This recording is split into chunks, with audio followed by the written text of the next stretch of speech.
Continuamos con biodiversidad, la clasificación de los seres vivos, y vamos a comenzar ahora de lleno con los reinos de Eukarya. Para lo cual les voy a mostrar primero la imagen típica que tienen las bacterias y las cianobacterias, los dos grupos integrantes del reino Monera. El reino Monera está compuesto por seres unicelulares, como esta espirulina, que pueden tener diversas formas y que a lo sumo se agrupan formando filamentos, pero que pueden ser separados cada uno de los individuos de estas colonias o filamentos, por lo cual se consideran unicelulares. Pero muy importante, además, es decir y recordar que todo el reino Monera son procariotas, por lo tanto la única membrana existente es la membrana externoplasmática y el material genético está libre en el citoplasma en una zona que se llama nucleoide, pero no hay membranas para conformar un núcleo. Los ribosomas están libres, se pueden encontrar plásmidos que son ADN circulares, se pueden encontrar gotas de lípidos o gotas de almidón, y siempre presentan una pared celular. Por fuera de la membrana plasmática presentan una pared celular. Esta pared celular es distinta a la pared celular de celulosa que van a tener las células vegetales. Esta pared celular es particular y permite clasificar a las bacterias en gram negativas, gram positivas, y luego estudiarlas para saber si pueden provocar enfermedades o no. Las bacterias suelen presentar o pueden presentar distintas formas. Pueden presentar formas redondeadas, pueden presentar formas espiraladas, pueden presentar formas de bacilos, agruparse de a dos, ser cocos redonditas, bacilos, forma de C como los vibriones, como el del cólera. Los estafilococos forman grupos, los estreptococos cadenas, y muchos de ellos, estreptococos, estafilococos, bacilos, son algunas de estas especies son patógenas para el hombre. Allí vemos las formas variables que tienen las bacterias y también vemos que algunas de ellas poseen flagelos para poder nadar. Las bacterias se encuentran en todos los ambientes de la Tierra. No hay prácticamente lugar en la Tierra en donde no se puedan encontrar bacterias. Viven en las aguas, aguas saladas, aguas dulces, hielos, salobres, suelos húmedos, en el agua directamente. Es en la superficie de los animales, en el interior de los organismos, en el interior de nuestros cuerpos, en los intestinos, bocas, en fin. Muchas de ellas son también patógenos provocando enfermedades, como decíamos. En realidad, entonces, en el reino Monera tenemos los procariotas, son siempre células con pared celular, muy pequeñitas en todos los ambientes, pueden tener flagelos para nadar, también pueden tener cilios. También es importante destacar que piensen, si una bacteria está en el interior de un organismo o dentro de una cueva, sí o sí tiene que alimentarse de algo que encuentre en el ambiente, sea otro ser vivo, los productos de ese ser vivo, y entonces decimos que estos individuos son heterótrofos. Heterótrofos somos nosotros también, los humanos y los animales, es decir, aquellos individuos que se alimentan de lo que han producido o moléculas orgánicas producidas por otros. Dicho como se dice en la escuela primaria, no pueden fabricar su propio alimento, tienen que comer algo que encuentren en el ambiente. Entonces, hay un grupo de bacterias que son heterótrofas. Por ejemplo, las nuestras intestinales, o las que viven en ambientes donde no hay luz, incluyendo bacterias del fondo de lagos, por ejemplo. En cambio, algunas bacterias son autótrofas. Esto significa que su forma de nutrición es la fotosíntesis, es decir, mientras dispongan de luz solar, carbono y agua, pueden sintetizar su propio alimento. Algunas son ambas, es decir, son heterótrofas o autótrofas y pueden combinar estas formas de nutrición. Algunas bacterias son aerobias y otras anaerobias. Es decir, que algunas pueden vivir, como en nuestro intestino, sin casi oxígeno o sin oxígeno. Las bacterias que hacen fermentaciones también, al ser fermentadoras, son anaerobias, no requieren oxígeno. Otras son estrictas aerobias, es decir, sí o sí tienen que estar en un ambiente libre, expuestas al aire, para poder hacer su respiración aerobia. Sí tienen una forma de reproducción muy simple, que es asexual, es decir, el individuo solo se divide al medio y genera dos individuos hijos, y eso se llama fisión binaria. Algunas, cuando vienen un ambiente desfavorable para la vida, hacen una forma de resistencia que se llama, que es cubrirse con una pared muy gruesa, haciendo una cápsula o espora, hasta que retornen las condiciones favorables y vuelve a germinar, es decir, a abrir esa cápsula y volver a salir el individuo. Bien. Las bacterias son uno de los grupos del reino Monera. El otro grupo se llaman algas verdes azules. Las algas verdes azules justamente son de un verde azulado, forman filamentos a veces o forman colonias como globitos, y es muy importante este grupo porque tienen unas células especializadas, o sea, algunos de los individuos se especializan en la fijación de nitrógeno. Esto es muy importante para algunos ambientes acuáticos o para nitrificar el suelo. Dejando el único reino que vamos a ver, procariota, dominio entonces, de las bacterias y cianobacterias, pasamos a los reinos eucariotas. En los reinos eucariotas siempre las células son eucariotas y encontramos dos tipos básicos, siempre con membrana plasmática y orgánulos membranosos internos que hacen compartimientos, y uno de ellos el núcleo. Encontramos el modelo de la célula eucariota animal y de la vegetal. La célula eucariota animal no tiene pared celular. La célula eucariota vegetal tiene pared celular, y esa pared celular es en base a celulosa. Por lo tanto, es muy distinta a la pared celular de las bacterias, que tienen otra composición. Ambos modelos son eucariotas con un núcleo bien diferenciado, orgánulos membranosos.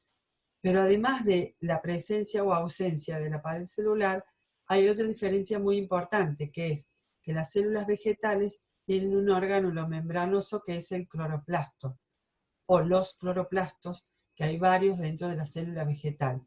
Este orgánulo no está presente en las células eucariotas animales, puesto que los animales justamente no hacen fotosíntesis, y el cloroplasto contiene clorofila, pigmento que le permite hacer fotosíntesis. Entrando entonces en los reinos eucariotas, el primer reino que vamos a estudiar es el reino protista. Este reino es el que todos hemos denominado en algún momento el fitoplancton o el zooplancton, refiriéndonos a individuos unicelulares eucariotas de tipo animal, como esta ameba, sin pared celular, con orgánulos internos, un núcleo, orgánulos membranosos y no membranosos, muy deformable porque no tiene pared celular, y también individuos más tipo vegetal con presencia de pigmentos y a veces flagelos y otros elementos. Este se llama Clamidomonas, es un protista que tiene 2 flagelos y aquí hay una fotito para observarlo. Entonces, siempre, aunque vean todo esto extraño, siempre los protistas son una célula que puede ser de tipo más animal o de tipo más vegetal. Sin pared celular, hay más animales llamadas protozoos y los que son fotosintéticos son algas unicelulares, pues que realizan fotosíntesis. Aquí ya aparece la reproducción sexual. Se requieren 2 individuos que se reúnan y compartan material genético para generar una célula hija que genéticamente va a ser algo diferente a ellos, los progenitores. Los protozoarios, las algas unicelulares, colonizan también casi todos los ambientes de la Tierra. Y algunos de ellos son de vida libre, es decir, viven en agua, flotando debajo, en los suelos, en los animales, sobre las plantas, pero siempre en presencia de abundante agua, podríamos decir. Y algunos de ellos son los protozoos parásitos, como por ejemplo esta célula que está aquí, que está tomada la fotografía de sangre y que es un tripanosoma, es decir, un protozoo que genera enfermedad parasitaria dentro de los animales, y en especial el Trypanosoma crucis genera la enfermedad de Chagas-Massa, y la Leishmania, otro protozoo, genera la leishmaniasis. En el reino protista, entonces, también, además de los que hemos mencionado, vamos a encontrar las amebas, que son deformables, emiten estas prolongaciones llamadas pseudópodos, los cilióforos, que tienen cilios, y así podemos seguir subdividiendo los protistas. Acá hay uno muy particular, con mucho color, es un alga unicelular del fitoplancton y tiene pigmentos coloridos, por eso son tan bonitas. Aquí hay otros ejemplares del reino protista, parásitos humanos, el Toxoplasma gondii, que genera la toxoplasmosis, Giardia lamblia, que genera parasitosis en el tracto genital, y así con sus fotitos respectivas tomadas al microscopio. Algunos pueden ser binucleados, tener 2 núcleos, y es normal para ellos. Algunos tienen muchos flagelos, otros están rodeados de cilios. El segundo reino que vamos a ver es el reino fungi. Es el reino de los hongos. Los hongos, por favor, recuerden, no son ni plantas ni animales. Son hongos. Son un reino diferente. Comparten algunas características con unos y con otros. Hongos hay unicelulares, y el ejemplo más típico son las levaduras, que usamos, por ejemplo, para el pan, para leudar el pan. Porque son hongos que producen fermentación. Pero también hay hongos pluricelulares. Las repisas y los sombreritos, el honguito típico de sombrero, son pluricelulares, obviamente. Todos los hongos tienen células eucariotas, y ningún hongo, por más que lo veamos con honguito, colorcito, ninguno fotosintetiza. Siempre los hongos están nutriendo como heterótrofos de materia orgánica, y en especial de cadáveres, es decir, de materia orgánica en descomposición, hojas, tallos, pastos, cadáveres animales, todo aquello que esté disponible y que los hongos invaden y producen su descomposición por una fermentación, es decir, no utilizan oxígeno, pero son heterótrofos. Se los incluye junto a algunas de las bacterias heterótrofas en el grupo de los descomponedores. Los hongos tienen dos tipos de reproducción. Una más sencilla, que es el polvillo que vemos salir de abajo de los sombreritos, que son las esporas. Las esporas son células del propio hongo especializadas con una cubierta en ser liberadas, diseminadas y generar hongos exactamente iguales al hongo de donde partieron. Es una reproducción asexual porque genera un individuo igual al progenitor. En cambio, la reproducción sexual implica que parte de un hongo en el suelo húmedo se encuentra una célula de este con la célula de otro hongo que se unen, son células reproductivas o gaméticas, como si fueran un óvulo y un espermatozoide, pero no son así, son dos células de un hongo y del otro que se fusionan haciendo las veces de sexos y generan un hongo distinto a los progenitores. Reproducción sexual que genera entonces variabilidad porque genera un hongo algo distinto genéticamente a sus padres, aunque en apariencia sean iguales. Y los ambientes que colonizan los hongos son variados también, pero siempre húmedos y con materia orgánica disponible. Por ejemplo, el manto de hojas en los bosques, abajo del suelo, donde está húmedo y donde haya mucha materia orgánica, por ejemplo, ¿no? Aquí tienen otro resumen. Las células que componen los hongos, recuerden que son eucariotas, siempre ya ahora estamos en eucariotas, tienen pared celular. Esa pared celular no es ni como la de las bacterias, ni de celulosa como los vegetales, es de quitina. Es una sustancia particular. Los hongos pueden tener una forma sexual de reproducción cuando son unicelulares como las bacterias, que es gemar. ¿Qué quiere decir? Que la célula de la levadura, que es como una gotita, directamente duplica su material genético y separa otra parte más pequeña que sería la yema. Eso se llama gemación.